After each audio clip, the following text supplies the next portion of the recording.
fugindo de Deus. Jonas. Já ouviu falar de Jonas na Bíblia? Fugindo de Deus é o nosso tema para sermos abençoados pelo livro de Jonas nesta noite, nas próximas quartas-feiras. O livro de Jonas você encontra mais para o fim no Velho Testamento, entre os chamados profetas menores. Livro de Jonas. E depois que passar ali Isaías, Ezequiel, Jeremias, Ezequiel, Daniel, você avança mais, e Oséias, Joel, Amós, Obadias, Jonas. Então, Jonas capítulo 1, do verso 1 ao verso 13, é a nossa leitura nesta noite. Jonas 1, de 1 a 3. O breve livro de Jonas, apenas 4 capítulos. É um livro rico, um livro que muitas vezes tem sido olhado de forma um pouco mais infantil, para ensinar as crianças, mas na verdade é um livro tremendo para as nossas vidas. Vamos hoje focar no capítulo 1, do verso 1 ao verso 3. Há um verso que queremos destacar enquanto atravessamos este livro, é um verso que está no nosso texto de hoje, que diz: Jonas fugiu da presença do Senhor, dirigindo-se para Tarsis. Aí está um verso chave: Jonas fugiu da presença do Senhor, dirigindo-se para Tarsis. Vamos então ao texto, Jonas 1, de 1 a 3. Palavra do Senhor, abra o coração, abra a sua mente, receba a edificação do Senhor. Diz assim a palavra aqui, Deus falando nas Escrituras. A palavra do Senhor veio a Jonas, filho de Amitai, com esta ordem: vá depressa à grande cidade de Nínive e pregue contra ela, porque a sua maldade subiu até a minha presença. Mas Jonas fugiu da presença do Senhor, dirigindo-se para Tarsis, desceu à cidade de Jope, onde encontrou um navio que se destinava àquele porto. Depois de pagar a passagem, embarcou para Tarsis para fugir do Senhor. Mas eu quero avançar no livro e olhar um verso no capítulo 4 de Jonas, no verso 2, olhar um verso que nos ajudará a receber a mensagem desta noite. Jonas 4, 2. Mais à frente, depois de muitas coisas acontecerem, é o momento em que Jonas ora, e a narrativa diz: ele orou ao Senhor: Senhor, não foi isso que eu disse quando ainda estava em casa? Foi por isso que me apressei em fugir para Tarsis. Eu sabia que tu és Deus misericordioso e compassivo, muito paciente, cheio de amor, e que prometes castigar, mas depois te arrependes. Mais uma vez ali, então, no meio do verso: foi por isso que me apressei em fugir para Tarsis. Eu sabia que tu és Deus misericordioso e compassivo. Voltando ao capítulo 1, versos de 1 a 3, mais uma vez, diz assim: a palavra do Senhor veio a Jonas, filho de Amitai, com esta ordem: vá depressa à grande cidade de Nínive, pregue contra ela, porque a sua maldade subiu até a minha presença. Mas Jonas fugiu da presença do Senhor, dirigindo-se para Tarsis. Desceu à cidade de Jope, onde encontrou um navio que se destinava àquele porto. Depois de pagar a passagem, embarcou para Tarsis para fugir do Senhor. Ouvimos a palavra de Deus.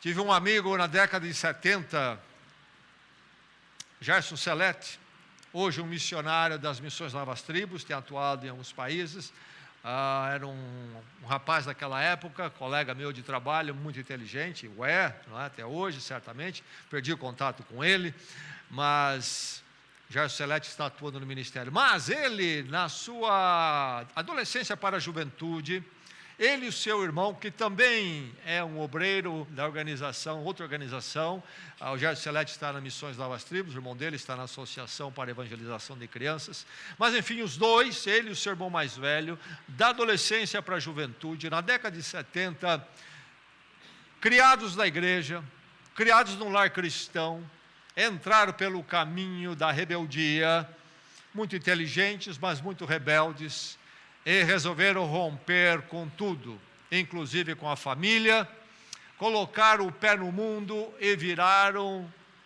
hippies. Todos nós sabemos, eu creio, o que são os hippies, este movimento, começa nos anos 60.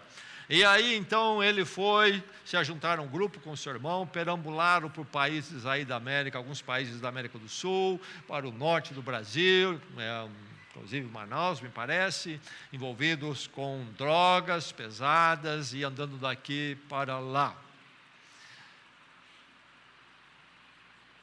Aí está uma descrição de uma experiência marcante de fuga, uma experiência bem colorida, mas fuga, ainda que às vezes não seja assim tão colorida e marcante, a opção de fuga é algo muito comum ao ser humano.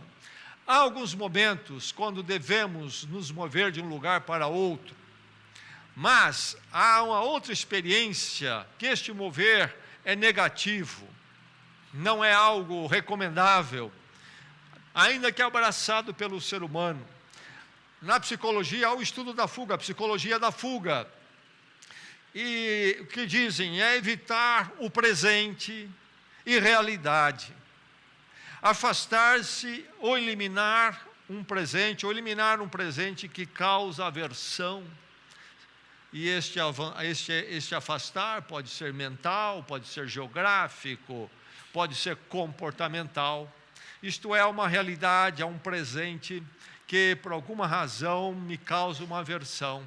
E em geral dizem que é causado por não se adequar a uma dada expectativa que tem à sua volta, uma certa demanda. Então, não querendo enfrentar a demanda ou a expectativa que é pedida, fuga. Fuga é um caminho. E aí pode acontecer, então, de forma mental, emocional, até geográfico, como no caso aqui, que eu citei do meu amigo, mas às vezes comportamental, adota-se comportamento que é uma forma de fuga para não se enfrentar certas realidades, certas situações e compromissos. Jonas fugiu da presença do Senhor, diz o texto aqui, a afirmativa do texto. A fuga de Jonas é do Senhor, portanto é uma fuga que podemos chamar de espiritual. Essa fuga de Jonas, a fugir de Deus, não é algo que pertence somente a Jonas. A fuga espiritual é muito comum no ser humano. Aliás, todos aqueles que estão longe do Senhor, rompidos com Ele, não estão em Cristo, estão em fuga espiritual. Mas ela também acontece em pessoas como Jonas, crentes. Há alguém fugindo do Senhor aqui nesta noite, a palavra de Deus para você. E a fuga espiritual, isto é, querer fugir do Senhor, pode ser também feita através de atitudes mentais, pode ser feita de forma geográfica. Pensa-se como Jonas. Uma fuga geográfica seria um fugir do Senhor, às vezes comportamental. Abraça-se certos comportamentos, certas atitudes, para não se ver com verdades do Senhor ou até mesmo a presença do Senhor. Alguém fugindo aqui nesta noite? A opção da fuga então está aí e ela é comum à humanidade. Infelizmente também, mesmo na vida do crente, a opção da fuga é adotada. Por que se adota isto? O que acontece? Aqui está Jonas. Jonas fugiu da presença do Senhor. Por que Jonas fugiu? Qual é a razão da fuga? Bem, é preciso entendermos o cenário de Jonas, um cenário um tanto complicador. Jonas surge nas Escrituras, no livro de 2 Reis. 2 Reis. E quando Jonas surge ali, ele aparece só no momento ali no livro de 2 Reis, no capítulo 14. Ele está no reino de Israel. Nesta época aqui, 9º século, Israel e 8º, Israel está dividido em 2 reinos. O reino do sul, chamado de Judá também, e o reino do norte, que ficou com o nome de Israel. Jonas está no reino de Israel, reino do norte. Israel se divide em 2, sul e norte, e 2 reinados, 2 monarquias. Jonas está no reinado norte, que ficou com o nome de Israel. Quem é o grande império nessa época aqui, nesses dias? É o império da Assíria. A Síria está no auge quando Jonas aparece em 2 Reis. Antes de surgir o Império Babilônico, primeiro o Império Assírio. E então depois ele vai cair em 621 e a Babilônia vai subir. Mas agora, então, nos dias de Jonas, a Síria no poder. E então lá está o império dominador, um império conquistador, cuja capital é Nínive. E aí surge Nínive aqui nessa história de Jonas. Jonas recebe a mensagem para ir a Nínive, a capital do império. Israel não está dominada no sentido de ocupação militar, o rei de Israel está no poder, Jeroboão II, mas totalmente debaixo do controle desse grande império poderoso. E temiam este império. Este império dos assírios, capital Nínive, era composto de um povo muito festeiro, de orgias inclusive, e sanguinários. Quando conquistavam, praticavam maldades tremendas, não só queriam apenas conquistar, mas quando conquistavam faziam questão de serem sanguinários. Então lá está Jonas e o seu povo, debaixo do governo de Jeroboão II, mas com ali na geopolítica próximo o império da Síria, o império terrível. E eles, como Israel, povo ali do norte, sempre temerosos se vai haver uma invasão e um domínio completo deles ou não pela Síria. E aí está então tudo isso acontecendo ali por volta do ano 780, 8º século antes de Cristo, e as coisas caminham. Em 722, veja bem, esses dias de Jonas, 780 a.C., em 722, quer dizer, algumas décadas mais tarde, a Síria vem com poder e arrasa Israel, o reino do norte, e leva as 10 tribos de Israel, 2 compunham o reino do sul, 10 o reino do norte, leva todos no exílio e somem essas tribos. Enfim, este é o cenário que nós encontramos Jonas. Esta é a geopolítica, então, terrível. O povo de Israel, que entendia ser povo de Deus, o grande império pagão, avesso ao Senhor, e então Jonas vive nestes dias tremendo. Jonas, o livro de Jonas. Eu disse que Jonas aparece somente em 2 Reis, capítulo 14, verso 25, uma citação pequena. E lá diz que o profeta Jonas havia profetizado e aconteceu que Jeroboão, isto é, debaixo do seu governo, o domínio de terra, o território de Israel se expandiria, e aconteceu, e pronto, um versinho apenas fala de Jonas. Depois vamos ter esse livro todo falando de Jonas, essa história do fugitivo. Como é que devemos tomar este livro de Jonas aqui? Houve o profeta Jonas, histórico, de 2 Reis 14, 25. Como tomamos este livro que narra Jonas como um fugitivo? na história sempre foi tomado como um livro histórico, isto é, seria realmente algo que se deu com aquele profeta que é citado em 2 Reis. Mas, um século, 2 séculos para cá, tem se levantado mais a tese de que este livro é parabólico, este é uma parábola, não uma alegoria, isto é, cada parte dele representa uma coisa, não. Ele todo uma parábola, como aquelas que Jesus contava, uma história que tem uma aplicação final. Busca-se na história a conclusão e a lição. Então, que este livro seria uma parábola. Uma das razões é porque este livro tem muitas hipérboles. É um livro que apresenta sempre um desafio, a questão de que, você já ouviu falar que Jonas foi engolido por um peixe. Mas esta não é a razão por que se pensa nele como uma parábola. Essa questão de ele ser engolido por um peixe é um debate grande, mas há argumentos a favor. Há alguns casos históricos de situação semelhante que se deu com pessoas, mas enfim, pode-se entrar nesse debate todo.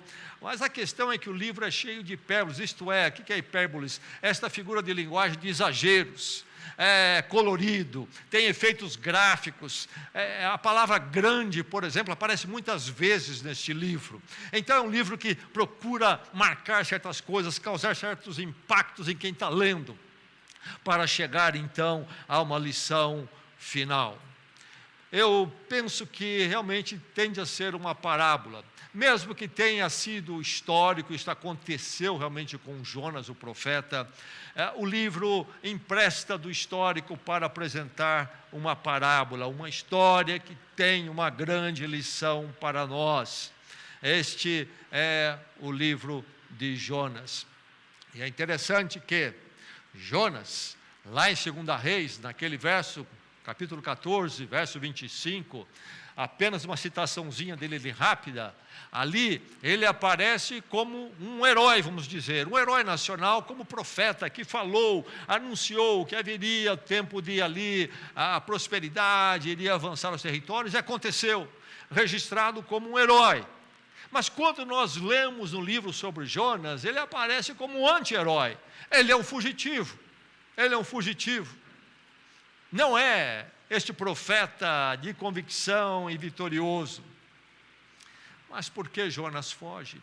Por que nós fugimos? Por que o ser humano foge? Por que até crentes fogem? No capítulo 4, nós lemos a razão da fuga de Jonas. 4:2, qual é a razão? Eu sabia que tu és Deus misericordioso e compassivo. Lembre-se que no início do livro nós lemos de 1 a 3, Jonas, o profeta, recebe uma missão. Vá a Nínive e informa Nínive. Aqui diz prega contra, mas literalmente é informa Nínive. Informa o quê? Que a maldade deles chegou à minha presença. Linguagem figurativa para dizer que Deus trabalha com paciência, longanimidade, mas que há o tempo quando ele então toma uma ação decisiva e de julgamento. Vá anunciar isso a Nínive. Apenas uma mensagem de julgamento.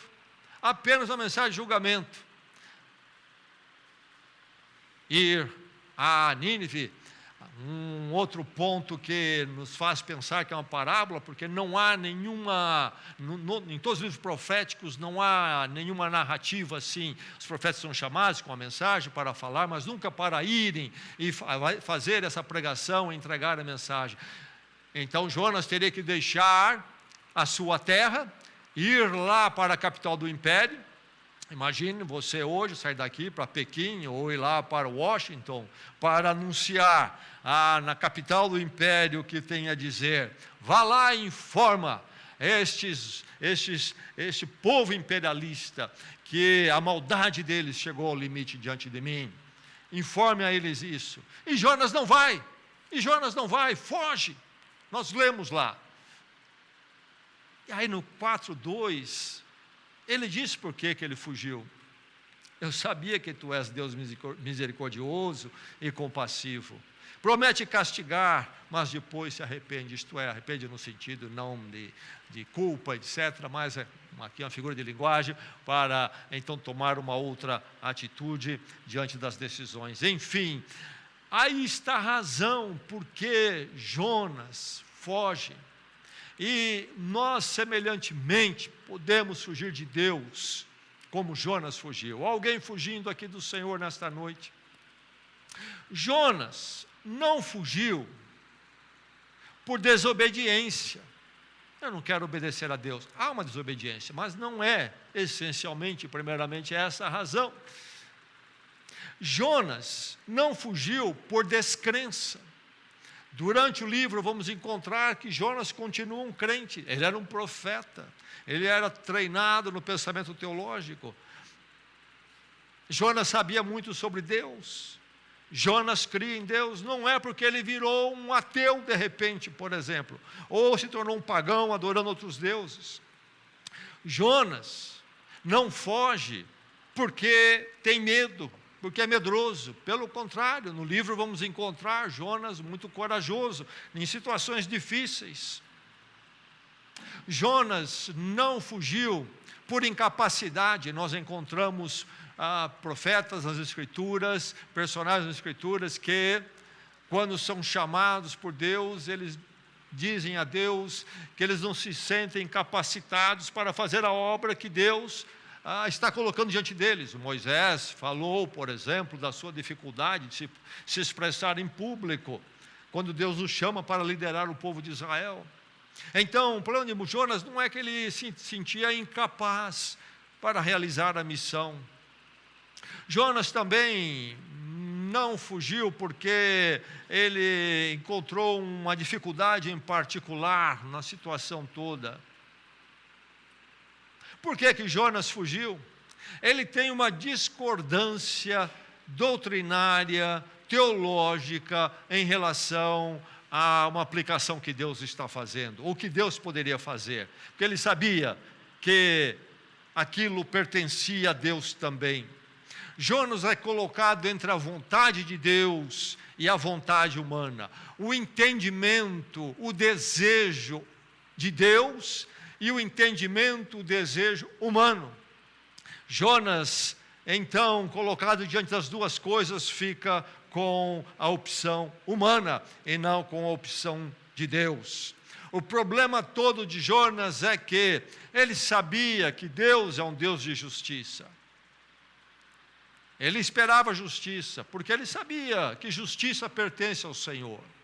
Mas Jonas também sabia que Deus era um Deus misericordioso. E aí estava o problema dele.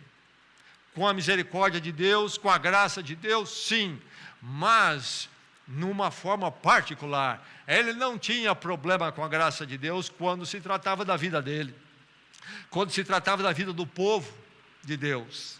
O problema era Deus aplicar a sua graça e misericórdia a um povo a quem ele não apreciava. E tinha razão. Gente sanguinária, terrível, opressora. Deus não pode ser misericordioso com essa gente. E Deus pode, sim, eu sei que Ele pode fazer isso, mas eu não aceito. Por isso Ele foge. Ele foge. Um confronto entre a vontade de Jonas e a vontade de Deus. Um confronto entre a visão de Jonas de como Deus deveria aplicar a sua graça e a visão soberana de Deus na aplicação da sua graça. E é maravilhoso que Deus aplica dessa forma, porque se Deus não fizesse assim, nenhum de nós estaria aqui. Somos todos ninivitas em alguma forma. Aí então está a razão que leva Jonas a fugir da presença de Deus. Quando nós conflitamos com um dado aspecto da doutrina do Senhor, fugimos. E eu vou fazer uma aplicação muito prática e vívida.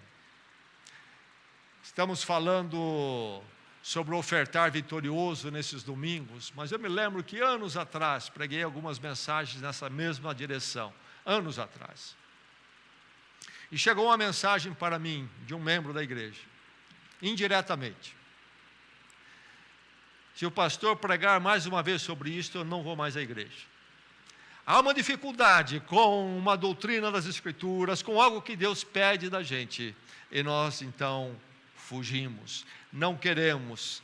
Às vezes uma questão ética, eu concordo com tudo que Deus fala e aquilo que Ele diz sobre como devemos viver e então nos comportar, mas há um ponto aqui agora que não me agrada, essa questão ética não é o que eu desejo. Aliás, há algo aqui me aparecendo que é muito vantajoso, que vai contar essa posição ética, esse ensino das Escrituras sobre o meu comportamento moral, então eu vou fazer de conta que não existe, vou em frente com o que eu quero, mesmo que seja contra. O resto com Deus está tudo bem, concordo com Ele, creio em Deus, mas desse ponto eu vou fugir, e eu fujo de Deus num aspecto. Aí está Jonas. O plano de Jonas era com um ponto, de Deus, na ação de Deus, na forma de Deus agir, como Deus poderia agir. Às vezes a questão é que é algo vantajoso para nós, e para andar com Deus temos que abrir mão daquilo, não é aprovado diante de Deus, não é a vontade de Deus. Como vou abrir mão de algo vantajoso? Vou perder isto de forma nenhuma. Às vezes é um mero comodismo. Se eu for dizer sim a que Deus quer, eu tenho que sair da minha zona de conforto, e eu estou tão bem aqui, e então eu fujo, geograficamente, mentalmente, e de forma no comportamento. Pecado, um pecado especial nos leva a fugir de Deus. Um pecado de estimação nos leva a fugir de Deus. Andamos com Deus em tudo mais, mas ali nós fugimos, não queremos a presença de Deus. Há razões para a fuga, por isso que ela acontece. Razões lamentáveis, razões pequenas, razões que não consideram Deus na totalidade, em alguma forma, em algum aspecto.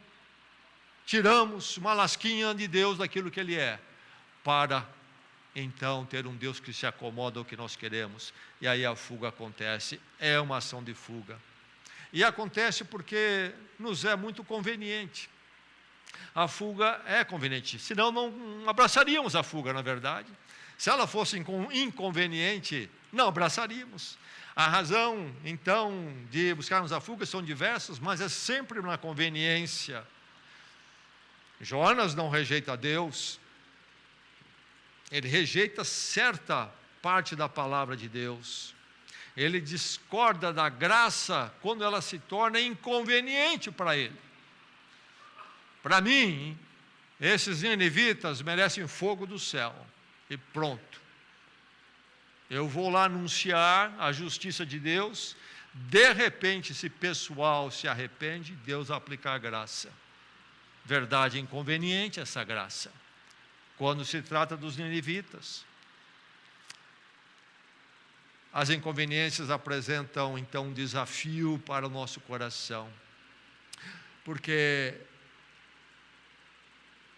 exige o que? Mudança de ideia, difícil, ideias que estão petrificadas, pensamentozinhos e visão preciosos para mim, e eu preciso mudar como Jonas precisava. Tem que mudar a atitude, certas atitudes, certos hábitos, certos comportamentos, com relação ao horário, tempo, esforço, etc.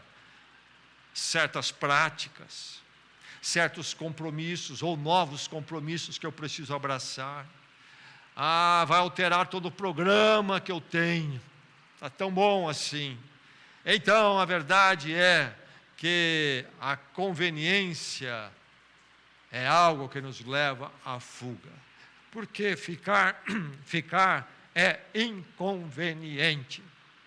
A fuga se torna necessária diante da inconveniência de fazer a vontade de Deus. Que pena, alguém fugindo do Senhor aqui nesta noite, alguém fugindo do Senhor, que Deus fale o seu coração. Enfim, aí está a opção da fuga, e as estratégias vêm, nós somos hábeis em construí-las. Jonas morava lá então no Reino do Norte, Israel, não em Jerusalém, que pertencia ao Reino do Sul. E de lá ele desce, creio que aí uns 100 quilômetros ou mais, desce até o litoral, Jope. Se você for a Israel, certamente vão lhe indicar para visitar Jope, também conhecido como Jafa. Uma bela cidade, o mar Mediterrâneo, porto, praia. Ele desce a Jope. Deus havia dito a Jonas que fosse para Nínive, outro país vizinho, capital do país, a Síria. Mas Jonas, ao invés de ir a Nínive, ele desce para Jope. Por que ele vai a Jope? É um porto. E lá ele compra uma passagem no navio que ia para Tarsis. Qual é a geografia aqui? De Jope para Nínive, mais ou menos 800 quilômetros por terra. De Jope para Tarsis, que se entende ser na Espanha, mais ou menos 4.000 quilômetros. Tarsis fica para o oeste, Nínive para o leste de Jope. Então, Tarsis, oeste, 4.000 quilômetros. Nínive, leste, 800 quilômetros. Isto é, Jonas faz questão de ir numa direção totalmente oposta e para bem longe, muito longe. Nínive, hoje fica no Iraque. Nínive, próximo à cidade de Mossul, que esteve nas notícias aí por muito tempo. Mas enfim, ele não vai para Nínive e foge para Tarsis. Ele desce a Jope. Ele tem uma estratégia de fuga, estratégias que acontecem em nosso coração. Agora, Jonas, um profeta, acha que pegando um navio ele consegue fugir de Deus? Seria muita ingenuidade nossa pensar assim. Jonas é um profeta do Senhor, conhece a fé de Israel, conhece o Deus de Israel, sabe muito bem o Salmo 139 que diz: para onde fugirei da tua face? Há duas formas da presença de Deus que está diante de Jonas. Uma é a forma que nós chamaríamos de cultica ou litúrgica, se preferirmos.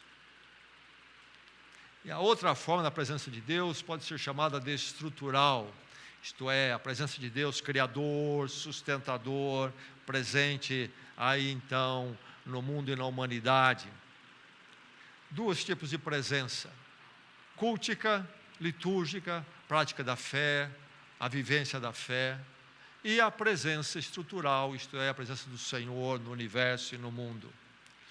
Jonas está fugindo, o alvo dele, o propósito dele é fugir da presença cultica, litúrgica do Senhor. Do que é que ele está fugindo? Ele está fugindo do ambiente onde a palavra de Deus é fomentada, pregada e anunciada. O povo de Israel, o povo de Deus, o povo da palavra. Jonas está fugindo do ambiente onde o culto a Deus acontecia, culto que não era achado entre os povos pagãos, e certamente não em Tarsis, lá a 4.000 quilômetros, no meio do povo pagão. Jonas foge da palavra, Jonas foge do culto, Jonas foge do servir a este Deus, de adoração, do culto. Jonas foge do povo de Deus. Nos nossos dias seria dizer, ele fugia ou foge da igreja do Senhor. Jonas quer fugir do palco da ação de Deus, o povo de Israel, e em relação ao império que tem um relacionamento difícil com o povo de Deus, os assírios, capital Nínive. Deus tem um trabalho ali a realizar, é um palco da ação de Deus. Vou cair fora desse palco, não gosto deste drama, vou para outro lugar.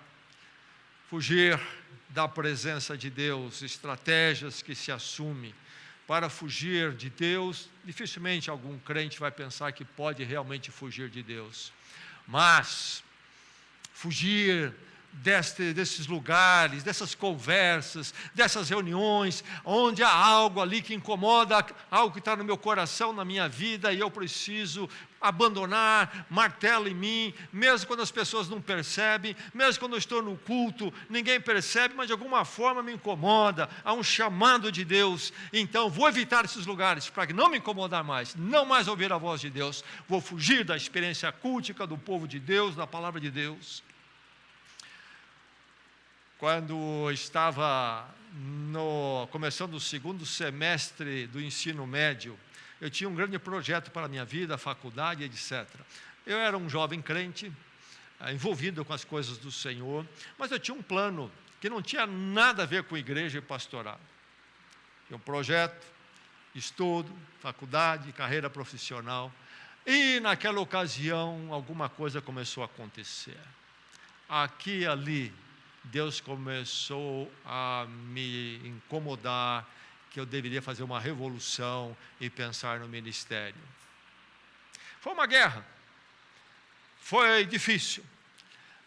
Deus precisou me arrastar para eu finalmente me dobrar diante da ideia. E Deus fez isso num semestre. Foi tremendo olhar para trás e ver como Deus deu uma volta de 180 graus na minha vida em tão pouco tempo.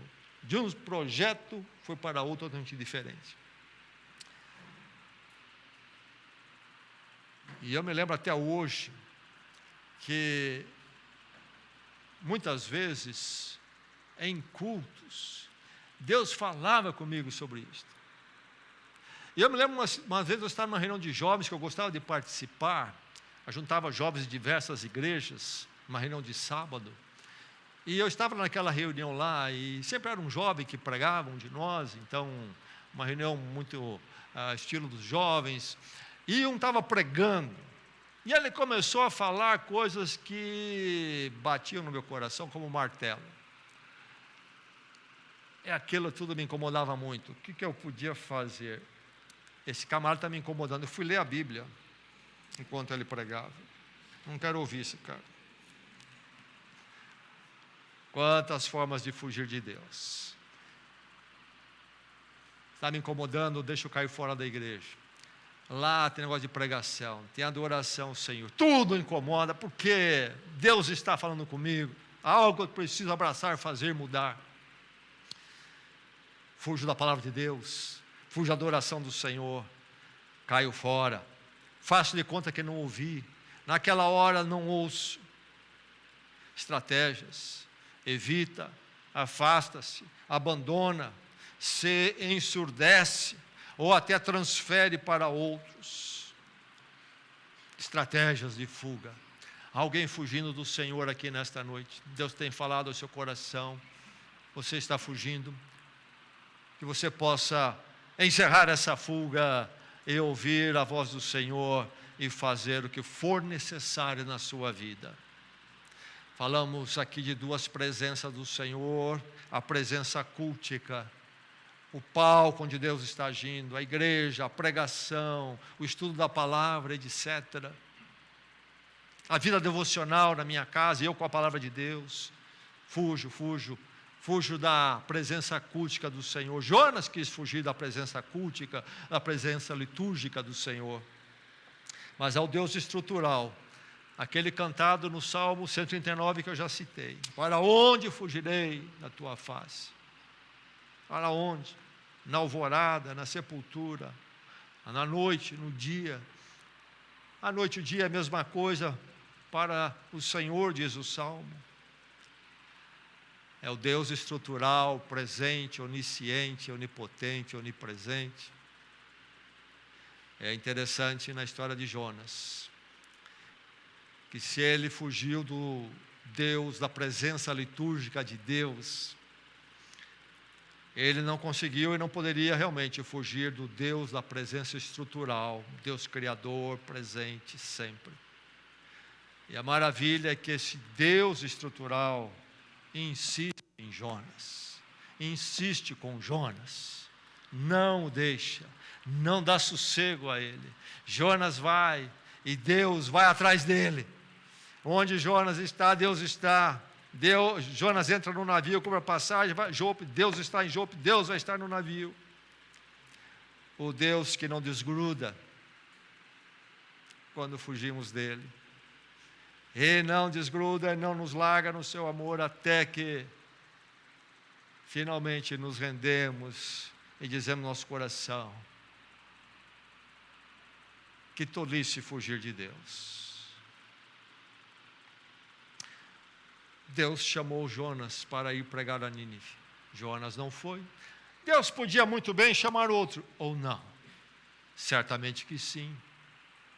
Mas Deus, nos seus propósitos, Ele tem um plano para Jonas e algo que Ele quer fazer com Jonas.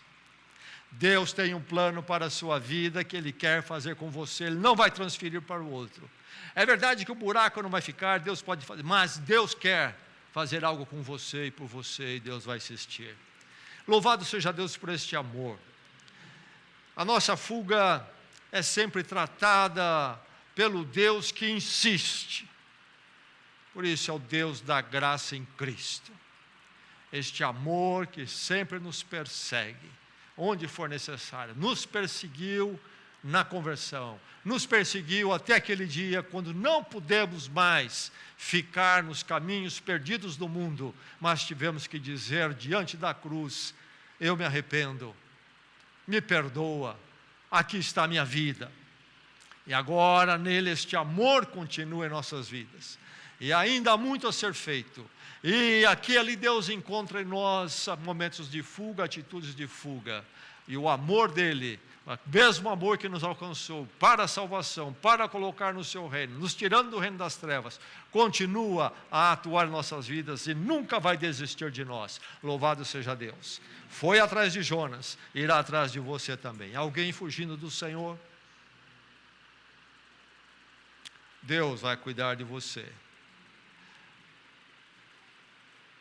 Um amigo meu, um outro amigo, pastor, quando estava no seminário, estudando ali o curso de bacharel em teologia, preparando-se para o ministério pastoral, num dado momento ali do segundo para o terceiro ano, escandalizou-se com algumas coisas, e resolveu dar as costas para tudo que era fé. Não quero mais nada a ver com o projeto de ser um pastor, e mais, não quero nem mais ser crente. E foi embora, saiu da sua igreja, e mais, mudou de cidade. E ele chegou na cidade, arrumou um emprego para sobreviver e tentar reiniciar um outro projeto de vida. E ele foi trabalhar no seu primeiro emprego ali, de ajuste, como vendedor numa loja de tintas. Veio um freguês, veio um segundo, ele disse, o freguês começou a conversar com ele sobre a compra que ele iria fazer de tintas, e ele ali do lado do balcão, o freguês do outro.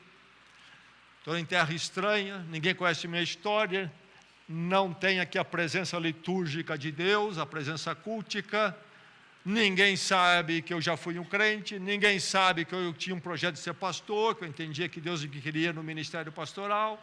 Aqui estou numa loja que ninguém me conhecia antes, fregueses não me conhecem, estou tranquilo. E lá está ele atendendo no primeiro dia um freguês. E a conversa vai, a conversa vem, daqui um pouco do nada o freguês diz a ele: você é crente? Ele quase cai de costas. E meio bravo até, tentando esconder a sua raiva, responde com outra pergunta: por que você está me perguntando? Você parece crente. Você tem um jeito de falar de crente. Aquela palavra foi suficiente. Aquela noite ele acertou com Deus. Não adianta fugir. Eu sou do Senhor. E esse amor não me larga. Eu sou dele para sempre. Alguém fugindo do Senhor, não fuja. Ouça a voz do Senhor. Deus te ama em Cristo. Vamos orar.